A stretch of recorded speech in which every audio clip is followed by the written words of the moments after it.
Good morning, everyone. My name's Sinead Campbell Gray. I'm an emergency physician and a HEMS doctor all the way from Belfast, and I'm honoured to be here with you today. Now, Northern Ireland has a rich heritage, both culturally and medically, with lots of world-famous people, some of whom you'll hear about today. Now, who can tell me who this famous Northern Irish legend is? Yay! It's C.S. Lewis, a wonderful storyteller, best known for the Chronicles of Narnia. So, following in the footsteps of my literary predecessor, I'd like to tell you a story. Are you sitting comfortably? Then I shall begin. Once upon a time, there was a beautiful country. I'm biased, but its people were very sad. Too many of our beloved are dying. What can we do to stop this? So, a great resuscitationist stepped up to the plate. Anyone know who this pensive gent is? Very good. Yeah. It's Professor Frank Pantridge, born in Hillsborough, Northern Ireland in October 1916. He revolutionized resuscitation medicine in Northern Ireland and around the globe with his invention, the Pantridge defibrillator. His defib has saved countless lives since and has become standard resus kit around the world. Another Northern Irish master, an innovator of pre-hospital care, comes into our story. John slammed the establishment in Northern Ireland for not having any standardized medical pre-hospital response to trauma, no MERT teams, no FEM training programs, and he highlighted that we were the only country in Europe with no air ambulance. John campaigned tirelessly for a HEMS service, supported by his partner Janet, the Northern Irish public, and a global team of like-minded clinicians. On the 21st of March 2016, the Health Minister made the landmark announcement that John's vision of a helicopter service for Northern Ireland would become a reality. This date would have been John's 36th birthday. A year later, with not much notice, Westminster allocated funding to the Northern Ireland HEMS service, and the hard graft really began.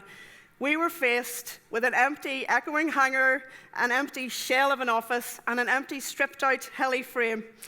But we had 20 people with heads and hearts full of ideas and passion and sheer determination to get this HEMS, excuse the pun, off the ground. And we did, in 8 weeks. Say hello to Northern Ireland's first ever HEMS team. The service went live in June 2017, and so far, in just over 18 months of service, we have been tasked to do over 800 missions. 80% of these have been responded to in our helicopter, HeliMed 2-3, and 20% in our response car, Delta 7. In a nice little twist to our story, our HEMS airbase is in the same village where Prof Pantridge was born 100 years ago. HEMS covers the whole of Northern Ireland with a memorandum of understanding to assist our colleagues across the border in Southern Ireland for major incidents and on a case-by-case dispatch for complex cases. The majority of our missions are agricultural trauma. Northern Irish farmers are made of stern stuff. Motorsports, RTCs, industrial accidents, and remote access trauma from around our beautiful mountains and coastline. It's a daylight service, 7 a.m. to 7 p.m., and it's a primary trauma response only. I'll come back to that. Training and shared learning is paramount to our service, with daily drilling and skilling on our airbase and regular multidisciplinary training exercises. The global HEMS community has been invaluable to us by providing, in their own time and on their own dime, world-class training and by freely sharing their institutional knowledge and learning. So, what's the next chapter in our Northern Ireland HEMS story? Well, the Northern Ireland Trauma Network is due to go live in August 2019, with HEMS as an integral part of that, by continuing to provide the primary trauma response, but then also to provide the secondary trauma transfers from the regional receiving trauma units into our major trauma centre in Belfast. We're due to carry blood very shortly, which will undoubtedly enhance our trauma resource capabilities on scene even further. We noticed that our 7 a.m. to 7 p.m. schedule had frequent overruns, so we're in discussions about extending our hours of service to reflect the needs of our population. We're also planning to now respond in the future to the critically ill as well as the critically injured, with a specific focus on post-ROSC critical care. So back to our protagonists. This is Prof. Pantridge's Epitaph. Well, the Northern Ireland HEMS team certainly has made things happen, and we are very, very proud of that. And as for C.S. Lewis, our esteemed storyteller, perhaps because the whole HEMS team has been working so hard day to day in establishing our service, it's very easy to overlook how far we've come and what a difference we've made to the pre-hospital landscape in Northern Ireland in such a short space of time. The story is very different now for trauma patients in Northern Ireland than it was only 18 months ago. And so it's my privilege to share our story so far with you. But like all good stories, this one isn't over yet. In fact, our story is only getting started. So to all of those people around the world who have already been part of our narrative, we thank you. And to everyone here and beyond today, you are all now part of our HEMS Northern Ireland story as it continues to unfold. But the final word in this chapter of our Northern Ireland HEMS story has to go to one guy. His ethos sums up perfectly what we stand for, what we aim for, and what we will continue to strive for as our service and our HEMS Northern Ireland story moves forward. So, as John said, let's be the best at this. Thank you. Hello. Sinead. Hello. I didn't realize I was working on a building site, but anyway.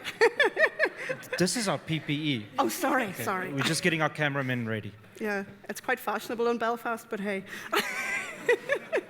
Okay, we're going to record now. Sorry. Good morning, viewership. This is Craig Wiley reporting from the helipad in Northern Ireland. Sinead, Yes. thank you for that talk. Thank you. We would like to know, obviously, and this is very emotional for us, Dr. John Hines was a pivotal part of what happened here. How did his mentorship and way of education and advocacy lead to what we have here today? Well, John's legacy has been obviously instrumental in not only actually achieving where we are today with a fantastic world-class service rivaling other services around the world, but also the ripple effects have been huge. John had laid down the foundations, you know, they put in the hard miles really in educating not only doctors in the hospital, critical care, emergency, anaesthesia, but even more so in actually spreading that knowledge and that critical skills outside the hospital walls and beyond the resus doors into our colleagues within paramedicine, rescue services, fire and rescue and beyond. So this is a very emotive subject for all of us here today, but John's legacy has had massive implications. And now with this service, we're seeing even further ripple effects from that, because as a result, we're now starting to train others ourselves. As I said, we've gratefully received lots of training and expertise and help from around the world. But now having the opportunity to teach and train others within Northern Ireland and beyond in the ethos of what John set up, let's be the best at this, do everything with honourable intentions. And we try to keep that bar very high. The changes in paramedicine are going to be huge in Northern Ireland as well. We're trying to break down barriers between hospital and pre-hospital. And I think John's friendship and John's humour had already done a lot of that for us. So yeah, it's exciting times for Northern Ireland. Thank you. Then the second question, coming from our producer side of the viewership, as well as the viewers back home, is when do you think that Ireland as a whole is actually going to roll out HEMS services, not just Northern Ireland? Well, we'll have to wait until the 29th of March for Brexit to see what happens there first. I didn't go there. Too soon, too soon. But all I can say is my application for an Irish passport is in the post. Thank you very much. Thank you, everybody.